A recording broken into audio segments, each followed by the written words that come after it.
Менің отбасым бар. Менің жұбайымның аты Қобланды. Ол 29 жаста.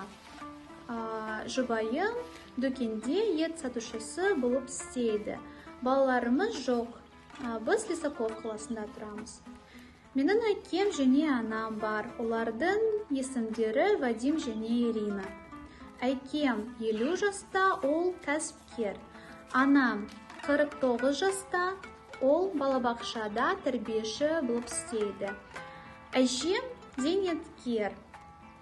Сіңілім және інім мектепте оқиды. Олар Денисов ауданында, Аят ауылда тұрады. Туыстарым Германияда тұрады. Жақында жеңгем бізге қонаққа келеді. Нағашыларым жоқ.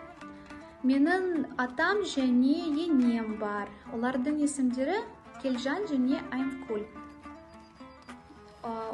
Олар Астанада тұрады. Менің қайын жұртым көп. Біздің отбасымыз өте тату.